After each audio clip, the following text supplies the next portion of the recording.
आपका चैप्टर 2 है, ठीक है। एक बार देख लेना प्लग इन हुआ है कि नहीं सही से, डिवाइस कनेक्टेड दिखा रहा है ना। हाँ ठीक है। चैप्टर 2 है सिविक्स का कॉन्स्टिट्यूशनल डिज़ाइन। कॉन्स्टिट्यूशनल डिज़ाइन का मतलब क्या होता है? इसका मतलब हिंदी में होता है संवैधानिक क्या ढांचा कह सकते हैं हम लोग, समझ रहे हो ना, या संरचना कह सकते हैं। क्या शुद्ध हिंदी में संवैधानिक संरचना, ठीक है। तो इस चैप्टर में मुख्य रूप से हम लोग पढ़ेंगे कि सबसे पहले तो संविधान क्या होता है, what is constitution and why do we need constitution. संविधान होता क्या है, संविधान की हमें ज़रूरत क्यों है, ठीक है। मुख्य रूप से यही पढ़ना है। और इसके अलावा जो संविधान बना उसमें कौन कौन से इम्पोर्टेंट पर्सनालिटीज़ थे जिन्होंने पार्टिसिपेट किया, किनका सबसे अहम रोल रहा, इसमें हम लोग वो पढ़ेंगे। पूरा का पूरा जो हम लोग कहें जो यात्रा है, जो पूरा का पूरा संविधान बनाने का जो यात्रा है उसके बारे में हम लोग पढ़ेंगे। कैसे कैसे संविधान समिति का गठन हुआ, कौन कौन से लोग इसमें पार्टिसिपेट किए, किन्होंने संरचना बनाई, किन्होंने लिखा, ठीक है, चेयरपर्सन कौन थे, ये सारा का सारा इस चैप्टर में पढ़ना है। स्टार्टिंग में जो दिया हुआ है आपके चैप्टर में page number 19, democratic constitution in what south Africa. तो साउथ अफ्रीका का जिक्र किया गया है यहाँ पे। और स्टार्टिंग पेज में ही नेल्सन मंडेला, ठीक है। तो क्या था संविधान, कैसे लोकतांत्रिक संविधान साउथ अफ्रीका में कैसे डेवलप हुआ वो बताया गया है। साउथ अफ्रीका में बेसिकली जो सबसे बड़ी समस्या थी वो वहाँ पे क्या था, अपार्थिड सिस्टम था। अपार्थिड मतलब क्या होता है, discrimination on the basis of colours, मतलब कि रंग के आधार पे जो भेदभाव किया जाता है उसको क्या बोलते हैं, अपार्थिड। क्या बोलते हैं, अपार्थिड,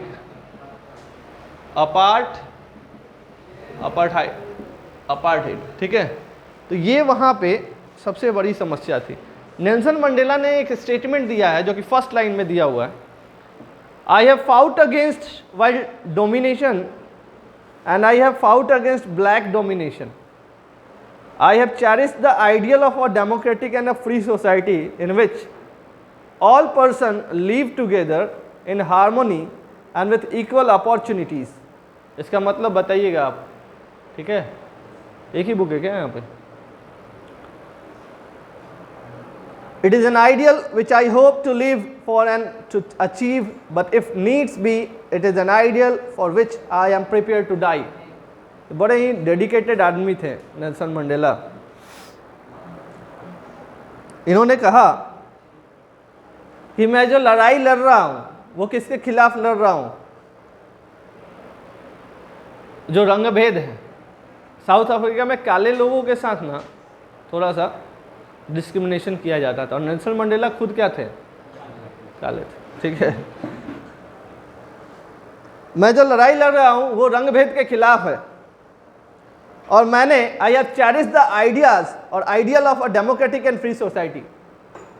मैंने लोकतांत्रिक और स्वतंत्र समाज का जो आइडिया है वो मैंने बनाया है।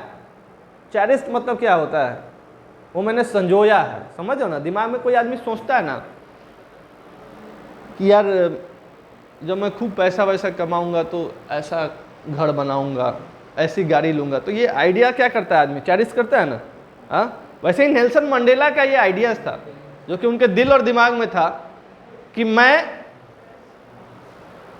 एक लोकतांत्रिक और एक स्वतंत्र समाज का निर्माण करूंगा जहां पे every person live in harmony. Harmony मतलब क्या होता है, सुख समृद्धि से, खुशी से रह सके, ऐसा समाज जहाँ पे हर लोग क्या रहें, खुश रहे। ये किनका आइडियल्स था, नेल्सन मंडेला। वो ऐसा समाज कंस्ट्रक्ट करना चाहते थे। And it is an ideal which I hope to live and to achieve, but if needs be it is an ideal for which I am prepare to die. Nelson Mandela कह रहे हैं कि ये ऐसे ideals हैं जिनके लिए और जिनको अचीव करने के लिए मैं जिंदा हूं, ठीक है, और इन्हीं आइडियल्स के वजह से या ये मुझे अपनी जान भी देनी पड़े तो उसके लिए भी मैं तैयार हूं। समझ लो वो कितना बड़े आदमी थे और कितने बड़ी सोच थी। मतलब ये सोसाइटी को लेकर के, अफ्रीकन सोसाइटी को लेकर के कितने डेडिकेटेड थे, ठीक है। बहुत कम लोग ऐसे मिलेंगे जो आपको समाज के बारे में ज़्यादा सोचते हैं, देश के बारे में ज़्यादा सोचते हैं। मैक्सिमम लोग, कोई दिक्कत नहीं,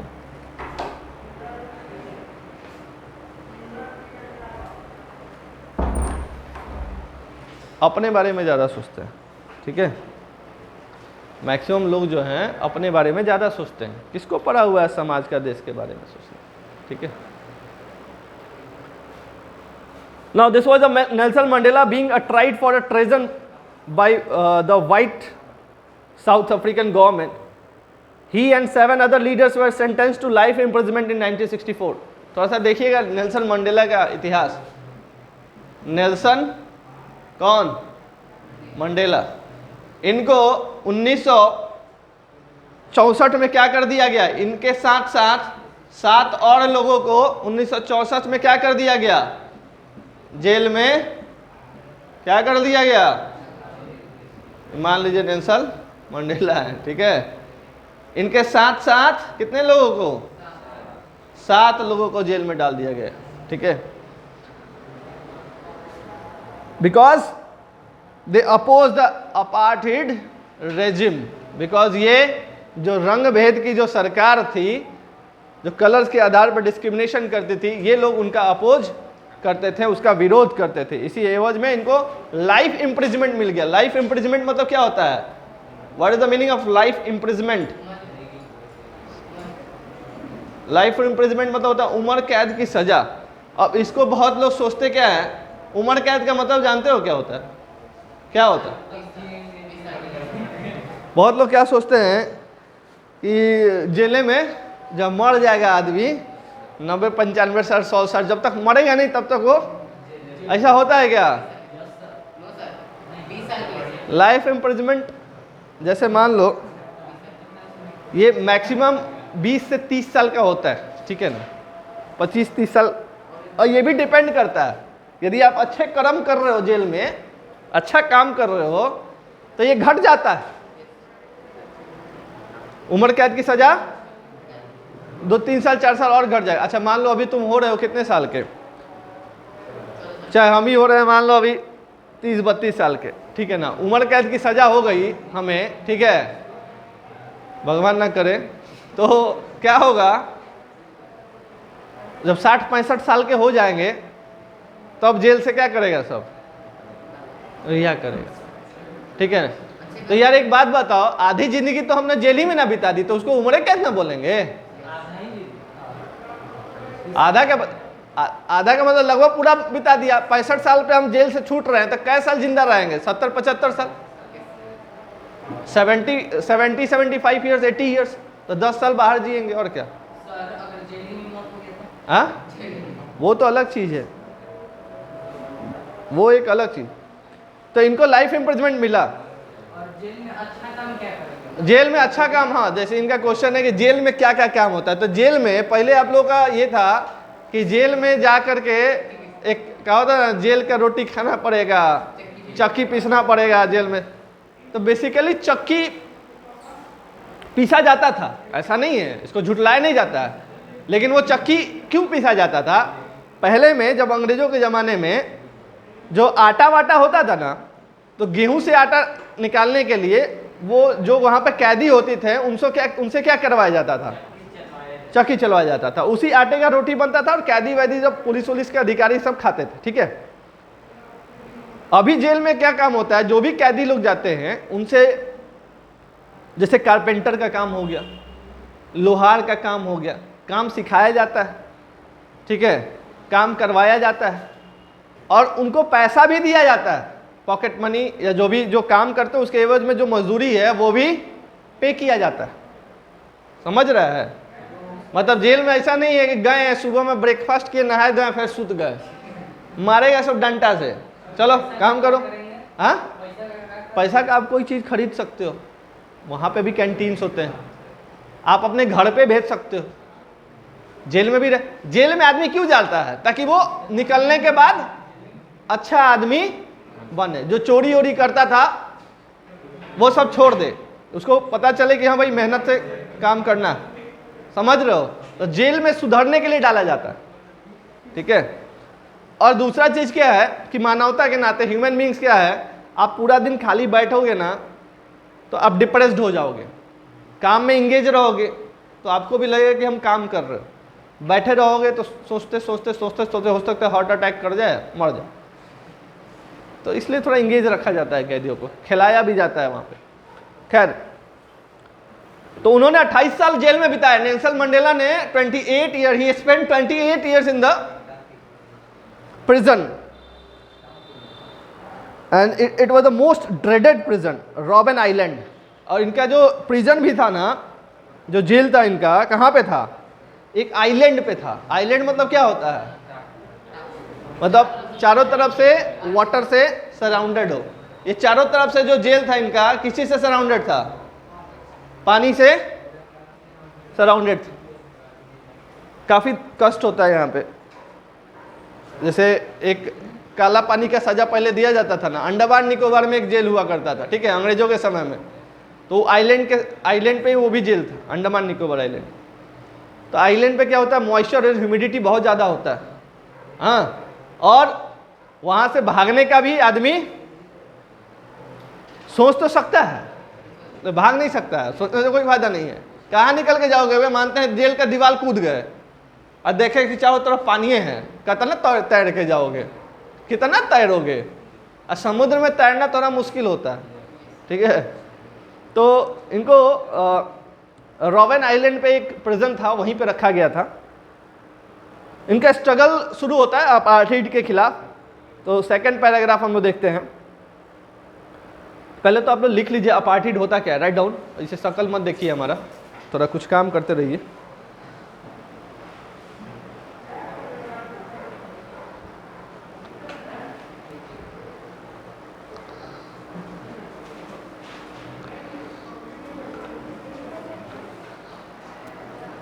Write down. Apartheid was the name of a system. Apartheid was the name of the system of racial discrimination.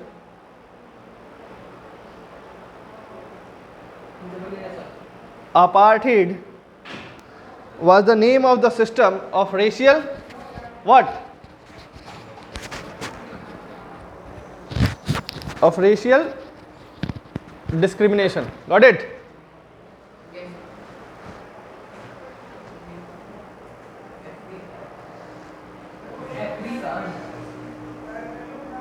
Apartheid was the name of the system of racial discrimination. आपको यदि समस्या है ना तो थोड़ा इधर आके बैठ जाइए आप, ठीक है।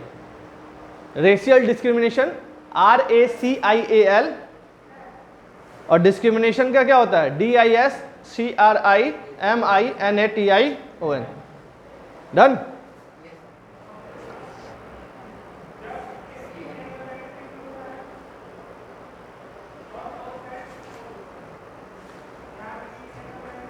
कह रहा है कि the white European impose this system on the south Africa. ये जो अपार्थाइड सिस्टम था, अपार्थाइड सिस्टम वाइट यूरोपियंस के द्वारा जो है वो साउथ अफ्रीका पे थोपा गया था। इम्पोज मतलब क्या होगा? जबरदस्ती थोपना, ठीक है। और 17वीं शताब्दी और 18वीं शताब्दी, during 17th and 18th centuries,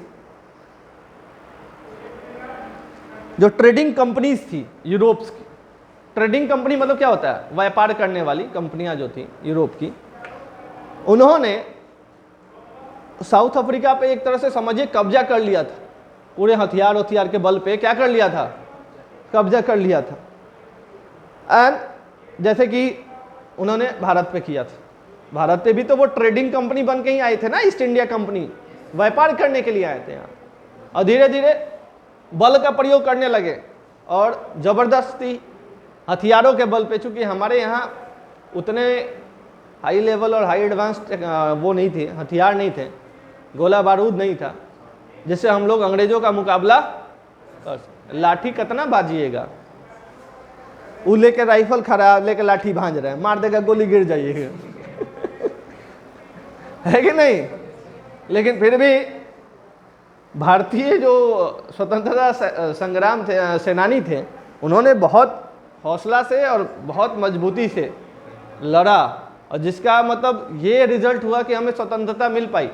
हमारे पास कुछ नहीं था, लेकिन ये है कि हमारे पास एक चीज़ था, करेज था, साहस बहुत ज़्यादा था। भगत सिंह, राम प्रसाद बिस्मिल, चंद्रशेखर आज़ाद, अंग्रेजों में सबका हथियारवा ले करके लूट करके उसी सबको मारता था सब, समझ। ट्रेन व्रेन जैसे काकोरी षड्यंत्र हुआ था ना, काकोरी का आप लोगों ने पढ़ा होगा 1925 में।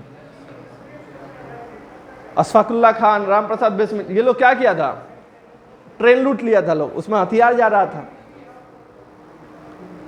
और भी खजाना जा रहा था, तो यही करता था। चंद्रशेखर आज़ाद हमेशा एक पिस्टल रखते थे, उनका पिस्टल म्यूजियम में रखा हुआ है, जिससे उन्होंने सेल्फ को क्या किया था, मार लिया था गोली, पता है ना। हाँ, अपने को मार लिए थे। उनका था कि हम कभी भी अंग्रेजों के हाथों से पकड़े नहीं जाएंगे। पार्क में घेर लिया सब और रखते थे हमेशा पिस्टल, एक गोली हमेशा बचा के रखते थे, जब सब गोली खत्म हो गया तो भरे मार दिया, ठीक है। तो ये था पहले में। तो यूरोपियन जैसे इंडिया में किए थे on the basis of arms और फोर्सफुली भारतीयों पे कब्जा, वैसे ही साउथ अफ्रीका में भी इन्होंने किया था। लेकिन इंडिया के बिल्कुल विपरीत साउथ अफ्रीका में बहुत सारे वाइट्स लोग जो हैं सेटल्ड हो गए थे। बहुत सारे वाइट यूरोपियंस क्या हो गए थे, वहां पे जा करके बस गए थे, ठीक है। And they become the local rulers, और वो लोकल शासक बन गए थे वहां पे, ठीक है। The system of public toilets were all separate for the whites and black. तो भारत में क्या था ना कि भारत में केवल सेना रहती थी ईस्ट इंडिया कंपनी की, ज्यादातर यूरोपियंस यहाँ पे नहीं रहते थे। भारत में रहते थे क्या, नहीं रहते, ठीक है। सेना रखते थे वो लोग, ठीक है। और जो भी यहाँ से रॉ मटेरियल्स वगैरह है वहाँ पे ले जाते थे, ड्रेन करते थे, रिसोर्सेज का ड्रेन होता था। लेकिन साउथ अफ्रीका में यूरोपियंस जाके बसने लगे वहाँ पे, ठीक है। और धीरे धीरे वहाँ के लोकल रूलर्स डोमिनेट करने लगे, भाई हमारे पास हथियार है, फोर्सफुली हमने आप पे कब्जा किया है, तो वो डोमिनेट करने लगे और लोकल शासक के रूप में वहाँ पे वो उभरना शुरू किए। और डिस्क्रिमिनेशन इस हद तक बढ़ गया था कि इवन पब्लिक टॉयलेट्स भी थे, वो भी सेपरेट थे, समझ ना। पब्लिक टॉयलेट्स क्या होता है, आप बस स्टैंड पे जाओगे, रेलवे स्टेशन पे जाओगे तो होता है ना सुलभ शौचालय, तो वो भी वहाँ पे पब्लिक टॉयलेट्स भी अलग था, ब्लैक लोगों के लिए अलग, वाइट लोगों के लिए अलग, ठीक है। गलती से वाइट वाला में ब्लैक चल गया तो समझ लो उसको, हाँ, उसको टॉयलेट नहीं करने दिया जाएगा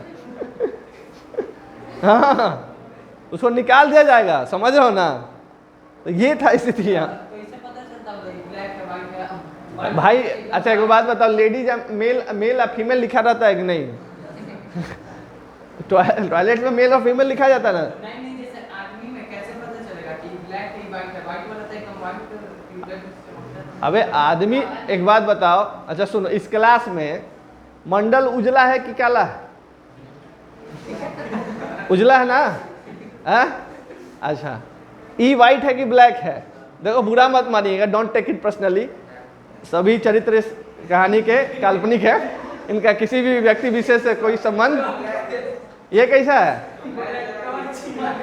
ब्लैक है ना जी, तो पता चलेगा कि नहीं चलेगा? आँख कहाँ है? और जो बैठा रहता था सब वहाँ पे, वो सब यूरोपियन ही तो होता था ना, ठीक है। इवन ट्रेन में भी था, अलग कंपार्टमेंट था काले लोगों के लिए और गोरे लोगों के लिए। गांधी जी को फेंक नहीं दिया था सर, चल गए बेचारे एथी वाला में, व्हाइट वाला सब में, वही सब ना रिएक्ट किया गांधी जी को, तो एकदम तहलका मचा दिए थे साउथ अफ्रीका में। हाँ, साउथ अफ्रीका में उन्होंने अपार्टहाइड के खिलाफ बहुत लड़ाई स्ट्रगल किया था, और उसके बाद 1915 में फिर भारत आए और यहाँ पे स्ट्रगल शुरू किया और नेशनल मूवमेंट को स्ट्रॉन्ग किया था गांधी जी ने, ठीक है। ये 10th क्लास में पढ़ना है, बाद में इसको डिस्कस करेंगे। अच्छा, इसके अलावा साउथ अफ्रीका में पब्लिक टॉयलेट्स तो अलग अलग थे ही, साथ साथ जो चर्चेज थे, चर्च जो पूजा करने का स्थान हुआ करता था, वर्शिप करने का, जहाँ पे गोरे लोग करते थे, क्योंकि ज़्यादातर यूरोपियंस क्रिश्चियंस धर्म को फॉलो करते हैं, तो चर्चेज में भी जाना अलाउड नहीं था ब्लैक्स को।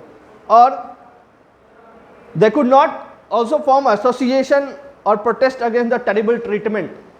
वो कोई अपना ग्रुप नहीं बना सकते थे, कोई एसोसिएशन नहीं बना सकते थे, कोई संगठन नहीं बना सकते थे, और ना ही विरोध कर सकते थे। उनके ऊपर अत्याचार हो रहा है तो उसका विरोध भी नहीं कर सकते थे।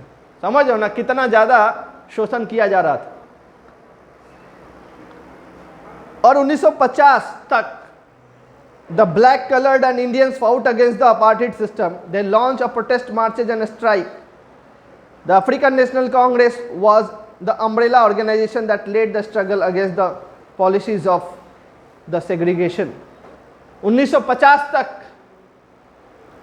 जो ब्लैक साउथ अफ्रीकन थे वो और इंडियंस, क्योंकि इंडियंस लोग भी तो ब्लैक में ही रखते थे उनको, यूरोपियंस जो थे भारतीयों को भी किस कैटेगरी में रखते थे, ब्लैक के ही कैटेगरी में रहता है, क्योंकि भारतीयों का कलर कैसा होता है, सांवला होता है, ठीक है ना, एकदम मिल्की वाइट नहीं होता है, तो उनको भी ब्लैक के कैटेगरी में रखते थे। और जितने भारतीय रहते थे साउथ अफ्रीका में उनके साथ भी वैसा ही ट्रीटमेंट करते थे जैसा ब्लैक लोगों के साथ करते थे। तो दोनों लोगों ने, जो ब्लैक वो थे साउथ अफ्रीकन्स और इंडियंस, दोनों लोगों ने कंबाइंड रूप से स्ट्रगल करना शुरू किया साउथ अफ्रीका में, और ये 1950 तक चला। इसके अलावा उन्होंने प्रोटेस्ट मार्च ऑर्गेनाइज किए, स्ट्राइक्स किए, हड़ताल वगैरह किया गया। और इन सब को कौन लीड कर रहा था, अफ्रीकन नेशनल कांग्रेस, नाम याद रखिएगा, क्या है, अफ्रीकन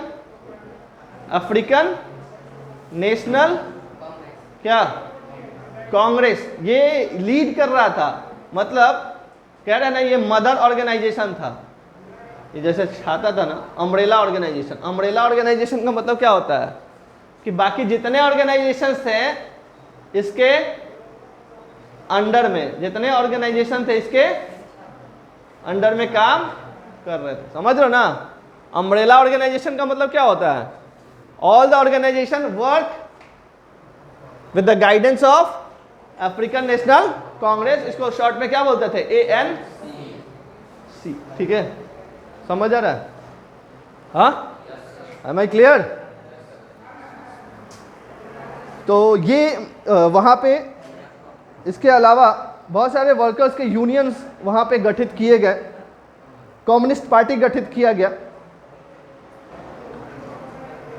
और बहुत सारे ऐसे सेंसिटिव वाइट्स लोग थे जिन्होंने ANC को ज्वाइन किया और अपार्थाइड को अपोज किया।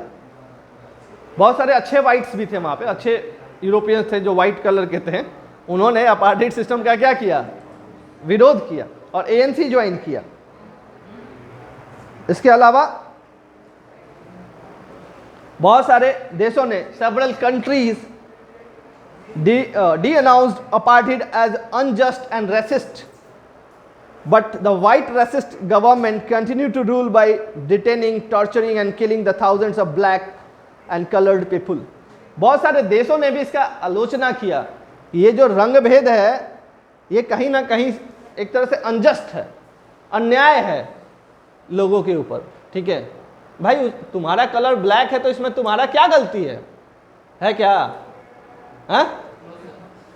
हम वाइट है तो इसमें हमारा क्या गलती है, हमारा कौन सा किस्मत अच्छा है कि हम वाइट हो गए तुम काले हो गए, ठीक है। तो ये उस आधार पे यदि आपके साथ भेदभाव किया जाए तो कैसा लगेगा बताइए, तो मानवता के खिलाफ हो जाएगा ना, humanity, it is against the humanity. तो बहुत सारे देशों ने इसकी क्या की, आलोचना की, ठीक है, इसको अनजस्ट माना। लेकिन जो वहाँ की सरकार थी साउथ अफ्रीका की, वो लगातार लोगों को टॉर्चर करता रहा, लगातार लोगों को मारता रहा, ठीक है। बस यही है। इसके बाद टुवार्ड्स अ न्यू कॉन्स्टिट्यूशन देखेंगे हम लोग अगले क्लास, ठीक।